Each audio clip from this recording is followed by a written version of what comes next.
Hi guys, it's market day. I had no time to film any footage before right now.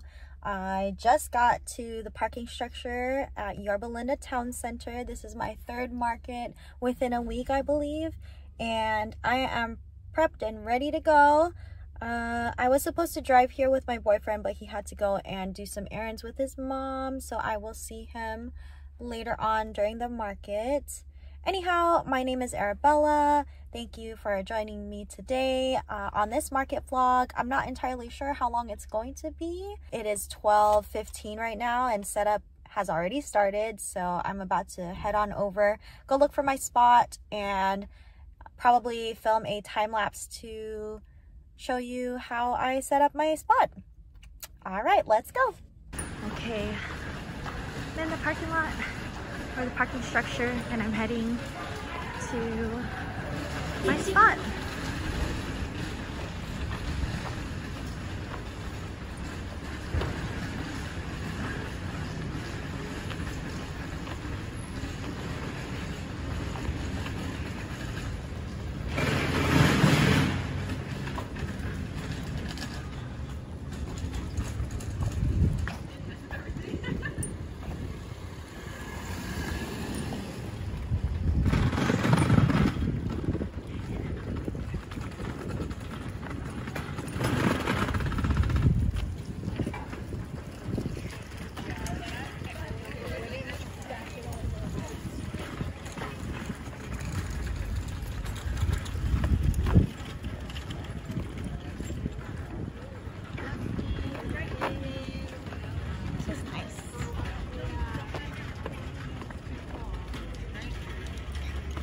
We're right here.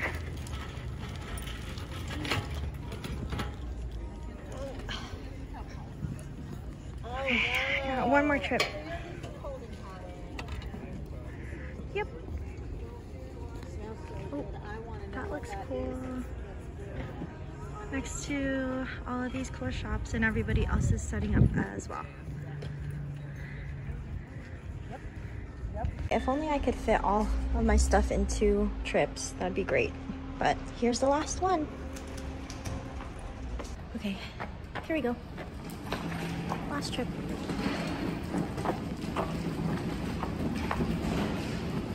It's actually kind of hot today. But it's nice weather. Versus the market on Thursday that was raining. I can't complain.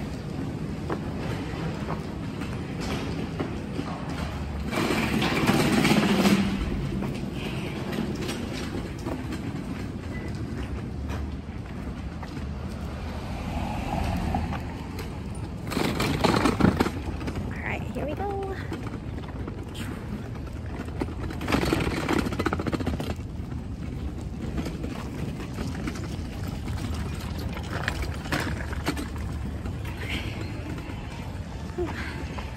There's actually a lot of vendors today. It's really nice. I've never been here before. And we're right next to the theater, so that'll be cool. All right.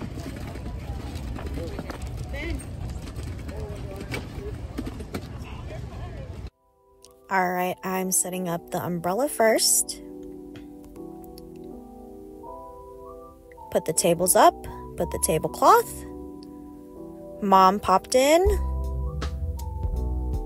It was really hard to maneuver around my neighbors who were putting their clothes on the rack, but we made it work.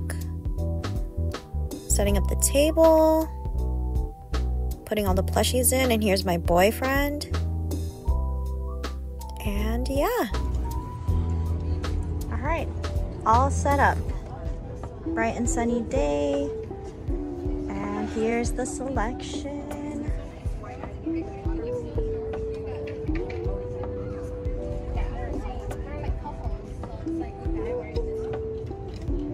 Alright, hopefully all goes well today. Okay, I wanted to film some B-roll clips here, kind of like how I did on my very first market. However, I realized after I filmed this one, the music the event organizers were playing was much too loud for me to even talk through it or for you to pick up any interactions I had with my customers. And that's okay. So I decided to go ahead and put in my own background music and voiceover so that we can talk about how I felt about this market. So here I'm just crocheting as I do during the downtime, and I'm talking to my boyfriend as well as he keeps me company, and we end up eating a little bit of lunch because he picked up some food, and I believe this was maybe 2 hours or 3 hours into the market at this point. I really like this venue. This was my very first time at Yorba Linda Town Center. I have worked with the market organizers here before, or the market organizers that were running the show here, but I have never been to this venue. I really thought that setting up was fairly easy by myself because of the accessibility of the parking structure to the venue itself, so that was really nice. I think that my demographic is here at this location or at this venue, and so I think I will plan on coming back to Yorba Linda Town Center sometime in the future whenever there's another organizer that has an event here that I can apply to. Here are some logistics for this market event. It was from 2 to 6 p.m. and it cost me $125 to vend at this location. I had a 7 by 6 foot space. Okay, don't mind me drinking some coffee and then sipping down some carbonated water after. Gotta stay hydrated, right? Here I think my boyfriend was trying to tell me something about another vendor. And then we're looking at the food here at this point because he just got back and brought us some Greek fries. It was delicious, by the way. The market organizers are so sweet. They gave us this little card and also some snackies. And here is behind the scenes. Yeah, please don't judge me. And here's our point of view. All right, let's do a recap of the market event that I had on March 9 at Yorba Linda Town Center. So I sold a total of 30 items, and that market was from 2 to 6 p.m. So that's about a 4-hour time span. Not that bad considering I had never been at this place before. So I think I did fairly well, and I actually made the typical amount that I've made at some previous markets before. I sold new plushies at this event. I made springtime edition types of plushies that I haven't made in the past before, and then I also brought some plushies that I typically make. But let's just go through the items that I sold the most of. So I won't be going over all of the items exactly, but I will be going over my best sellers for this market. Or I'll include the pattern designers to all of the plushies that are my best sellers, so you guys can make them for your own markets because they're super cute and I love them and I want to share and spread the joy. Okay, back to our recap. They're these little chicken inside of an egg and they pop in and out, so they're fidget toys and they're super cute.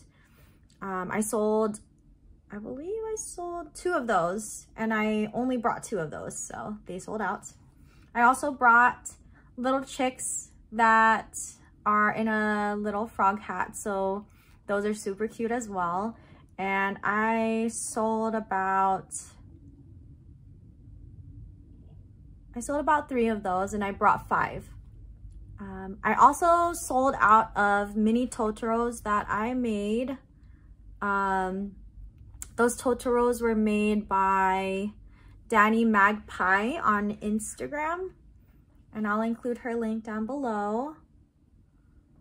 Okay, as we do this recap, I may or may not have any plushies to show, but I will include the links, or I will include the pattern designers in the description box down below if you guys want to go ahead and make these plushies for your own markets, because they're super cute and they honestly do so well. I started making this plushie for the springtime, and I think I'll take it into the summertime because they're super cute.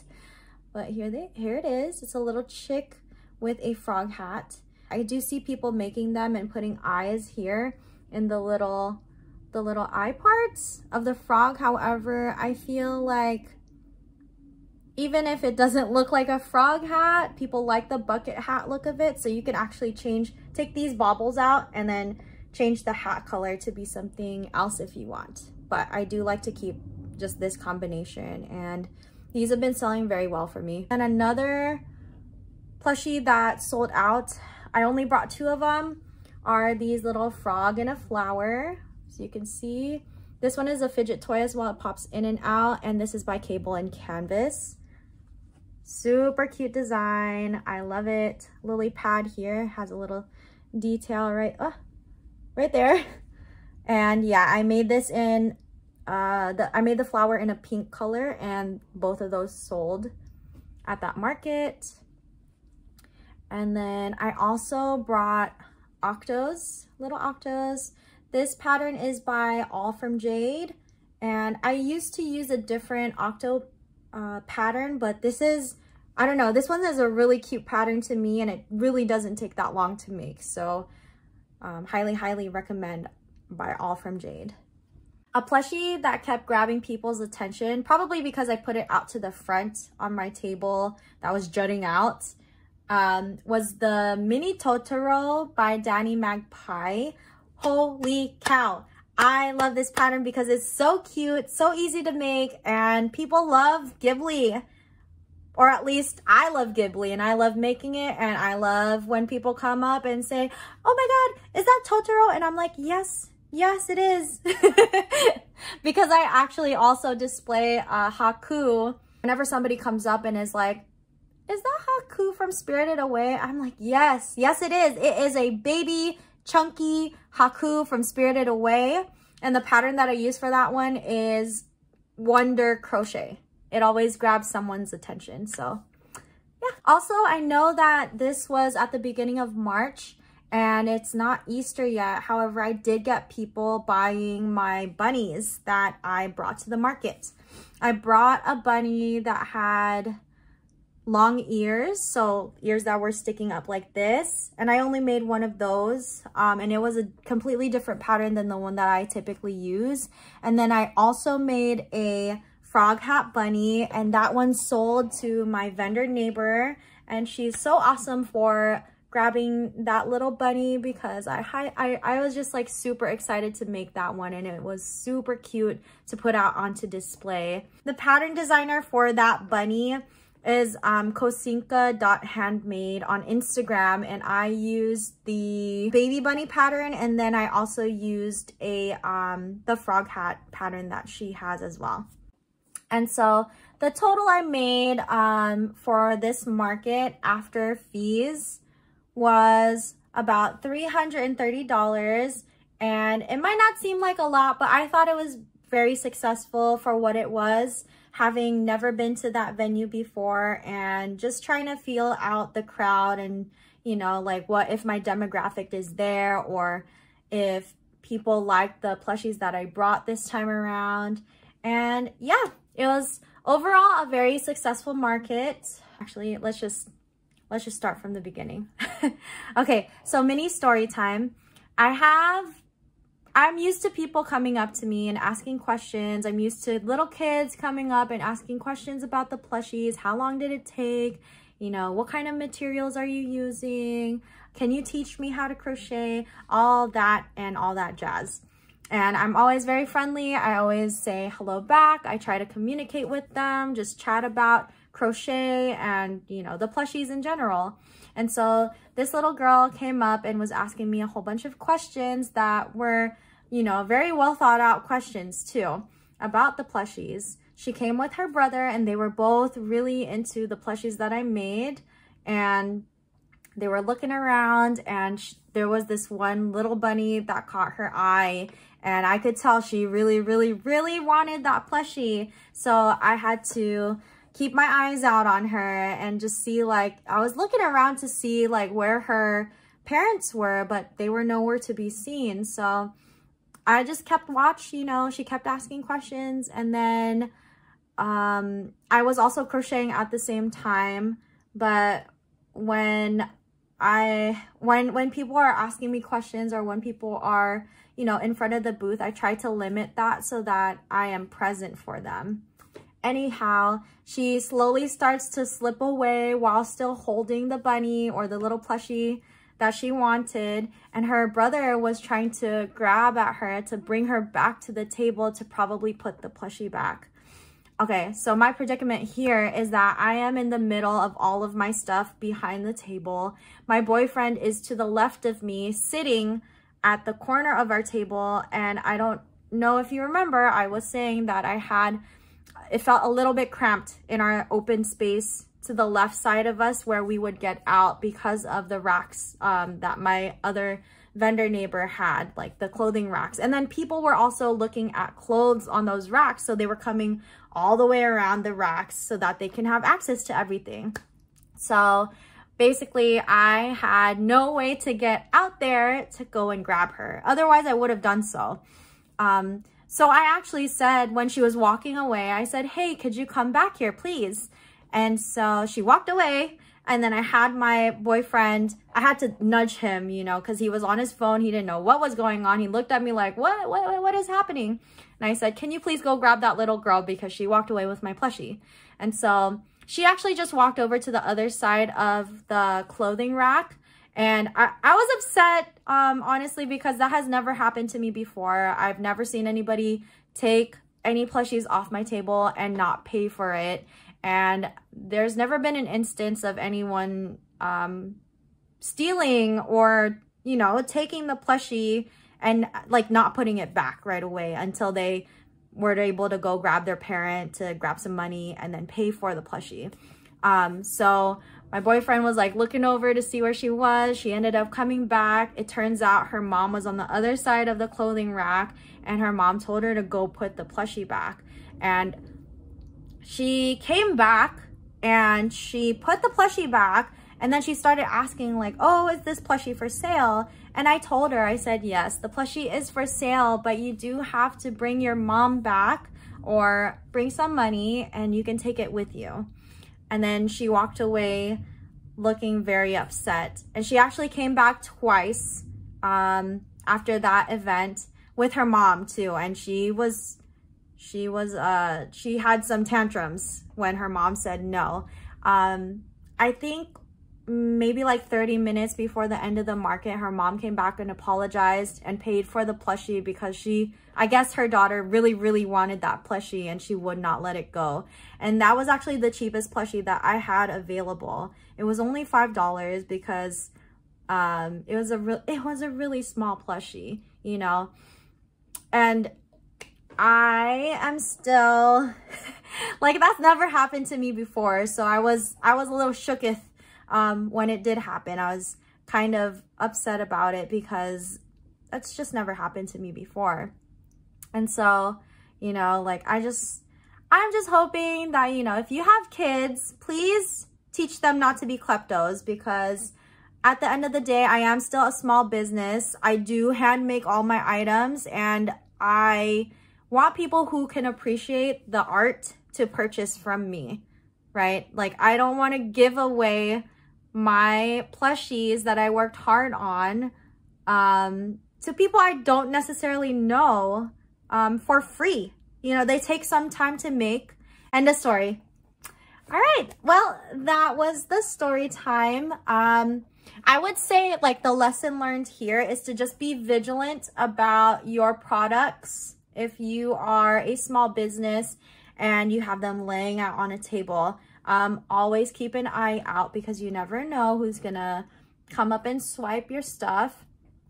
And if you're not looking, then it's just much harder to keep track of it. Make sure you have inventory taken down, marked down, so you know what you brought to the market and what you end up leaving with, so that you know for sure if you sold certain items, and then, you know, if something is not accounted for, then it could have possibly been stolen. But yeah, I mean, other than that little story time, overall, the market experience was good. I was upset at the time, and now that I look back at it, I don't think there was anything else that could have been done differently. So yeah, take that experience and learn from me. I guess my question for you is, what would you have done in that sort of situation? If you are a vendor, have you ever had any products stolen from you or taken unawares? Let me know in the comments down below. I'd like to know. And what would you have done in my situation? Just curious. All right.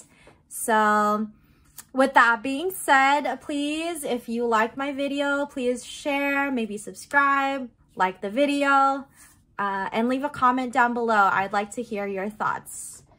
And stay tuned for the next vlog.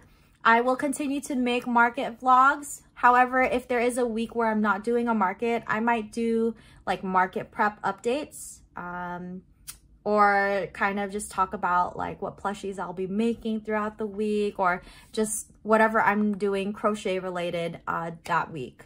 All right then, see you guys later.